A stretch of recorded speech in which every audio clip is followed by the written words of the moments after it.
ನೋಡಿ ಅಶೋಕ್, ಎಲ್ಲದಕ್ಕೂ ಒಂದ್ ಲಿಮಿಟ್ ಅನ್ನೋದಿರುತ್ತೆ. ನೀವ್ ಲಿಮಿಟ್ ಮೀರ್ತಿದ್ದೀರಾ. ನನ್ ತಾಳ್ಮೆಗೂ ಒಂದ್ ಮಿತಿ ಅನ್ನೋದಿರುತ್ತೆ. ಒಂದು ಪ್ರಾಣಿ ತಪ್ಪು ಮಾಡಿದ್ರೆ ಒಂದು ಏಟು, ಒಬ್ಬ ಮನುಷ್ಯ ತಪ್ಪು ಮಾಡಿದ್ರೆ ಒಂದು ಮಾತು. ತಿದ್ಕೋಬೇಕು. ನೀನೇನ್ ಬೇಕಾದ್ರೂ ಮಾತಾಡು, ನಾನಿರೋದೇ ಹೀಗೆ ಅಂತಂದ್ರೆ ಅದನ್ನ ನೋಡ್ಕೊಂಡು ಸುಮ್ನಿರೋದಕ್ಕಾಗಲ್ಲ. ಅಲ್ಲ, ಈಗೇನಾಯ್ತು ಅಂತ ಇಷ್ಟೊಂದೆಲ್ಲ ಮಾತಾಡ್ತಿದ್ಯಾ? ಇನ್ನೇನಾಗ್ಬೇಕು ಅಶೋಕ್?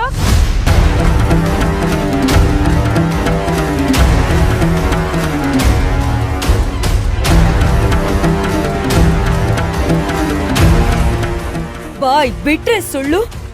ನನ್ ಮಾತಂದ್ರೆ ಸ್ವಲ್ಪ ಆದ್ರೂ ಬೆಲೆ ಇಲ್ಲ ನಿಮ್ಗೆ.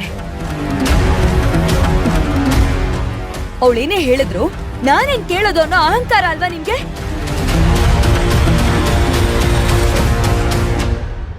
ನನ್ ಹತ್ರ ನೀಯತ್ತಾಗಿದ್ರೆ ಪ್ರಾಣ ಕೊಡ್ತೀನಿ. ಮೋಸ ಮಾಡಿದ್ರೆ ಮನೆಯಿಂದ ಕಸ ಬಿಸಾಕ್ದಂಗೆ ಆಚೆ ಬಿಸಾಕ್ತೀನಿ.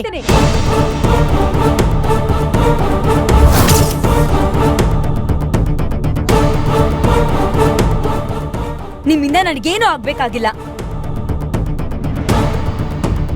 ನಮ್ಮಣ್ಣ ಪ್ರಾಣ ಬಿಟ್ಟಿದ್ ಕ್ಷಣನೇ ಈ ಪ್ರಪಂಚನ ಒಂಟಿಯಾಗಿ ಎದುರಿಸೋದಿಕ್ಕೆ ಮೆಂಟಲಿ ನಾನು ರೆಡಿ ಆಗಿದ್ದೆ.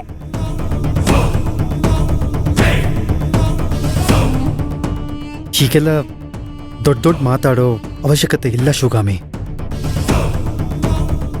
ನೋಡು, ನಿನಗೆ ನನ್ನ ಮೇಲೆ ನಂಬಿಕೆ ಇಲ್ಲ, ಅದಕ್ಕೆ ಎಲ್ರ ಮೇಲೂ ನಂಬಿಕೆ ಕಳ್ಕೊತಿದ್ಯಾ.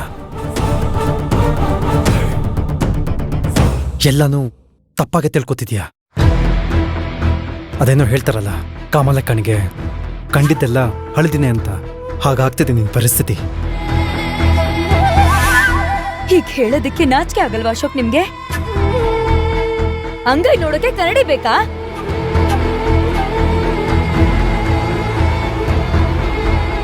ನೀವ್ ಮಾಡ್ತಿರೋ ಅನಾಚಾರ ನನ್ ಕಣ್ಮುಂದೆ ಕಾಣಿಸ್ತಿದೆ. ಇಡೀ ಊರೇ ನೋಡ್ತಿದೆ. ನನಗೆ ಕಾಮಾಲೆ ಕಣ್ಣು ಅಂತೀರಲ್ಲ? ಮನೆ ಆಚೆ ಹೋಗಕ್ಕೆ ಬನ್ನಿ ಅಂತ ಕರೆದಾಗ ಸುಳ್ಳು ಹೇಳಿದ್ದು ನಾನಾ ನೀವಾ? ಆಮೇಲೆ ರಜನಿ ಜೊತೆ ಹೊರಗಡೆ ಇದ್ದಿದ್ದು ನಾನಾ ನೀವಾ?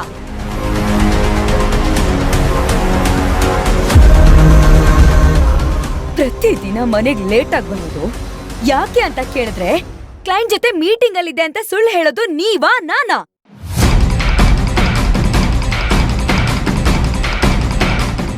ರಜನಿ ಪರಿಚಯ ಇದ್ರೂ ಇಲ್ದಿರೋ ತರ ನನ್ ಮುಂದೆ ನಾಟಕ ಮಾಡಿದ್ದು ನಾನಾ ನೀವಾ?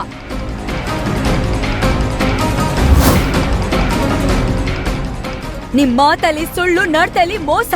ಅದೇ ನನಗೆ ಗೊತ್ತಾಗಲ್ಲ ಅಂತ ಅನ್ಕೊಂಡಿದೀರಾ? ನಿಮ್ ಆಟ ನನ್ನ ಹತ್ರ ನಡೆಯಲ್ಲ ಅಶೋಕ್. ನಿಯತ್ತಾಗಿರೋ ಹಾಗಿದ್ರೆ ಇಲ್ಲಿರಿ, ಇಲ್ಲ ಅಂದ್ರೆ get out of my life.